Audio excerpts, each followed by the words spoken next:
Halo, sampai jumpa kembali dengan channel Tani House 100. Kali ini kita akan membahas tentang bagaimana caranya membasmi hama keong pada tanaman padi atau di lahan sawah dengan menggunakan obat ya, menggunakan obat bisnoid 60 WP. Nah, seperti ini.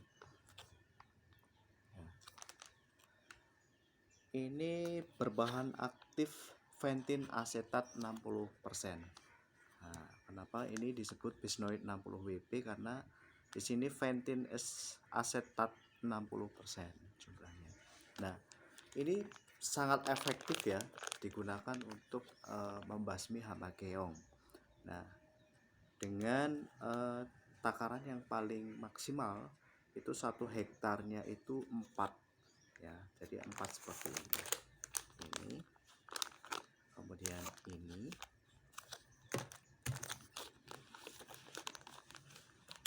kemudian ini. Nah, ini 4 biji ini cukup efektif untuk membasmi keong pada lahan seluas 1 hektar ya, dengan air yang mencukupi, artinya tidak ada genangan gumukan tanah yang masih belum terkena air. Karena itu ketika diobat walaupun sebanyak mungkin ya, ketika lahan sawah itu belum rata secara maksimal, maka itu tidak akan bisa maksimal ya, dan dalam membasmi keong tadi ya, membasmi siput tadi.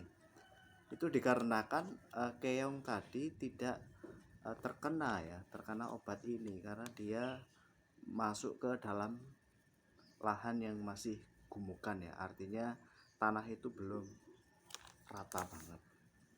Nah, tentu di dalam pengolahan lahan itu harus sangat-sangat diperhatikan. Usahakan lahan dalam 1 hektar itu rata, semuanya rata, tidak ada gumukan tanah, sehingga ketika diairi itu bisa rata, semuanya rata. Nah, ketika air sudah rata semua, maka baru kita mengaplikasikan obat ini, obat bisnoid ini. Nah, ya, lakukan rendam sampai selama 3-4 hari. 3-4 hari baru maksimal. Nah, setelah keong semuanya sudah tuntas, baru mulai dikeringkan ya, dikurangi airnya, kemudian baru ditanami dengan tanaman padi. Nah, apabila keong ini tidak ditanggulangi dengan benar, maka biasanya tanaman padi itu akan rusak ya, rusak karena dimakan hama keong, hama siput.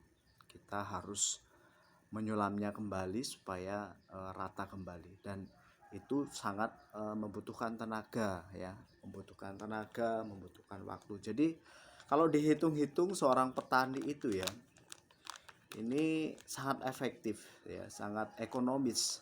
Jangan kita merasa bahwa ini mahal, tetapi daripada fungsinya itu lebih besar ya ketimbang harganya. Apabila tidak diobat dengan bisnoid atau tidak diobat dengan sejenis insektisida seperti ini, maka malah sebenarnya petani itu akan banyak mengalami kerugian ya. Karena kita harus menanamnya kembali, kita harus punya bibit kembali, kita cabut bibitnya, harus mengeluarkan uang kembali, tanamnya harus mengeluarkan uang kembali. Nah, kalau dihitung-hitung kalkulasinya itu malah lebih boros ya, lebih banyak ya daripada kita membeli obat semacam bisnoid ini ya. Oke, demikianlah video dari saya, semoga bermanfaat, dan jangan lupa klik like, subscribe, dan share, kemudian klik tanda loncengnya agar tidak ketinggalan informasi yang lebih informatif dari saya, dari Tani House 100. Oke, thank you, see you next time.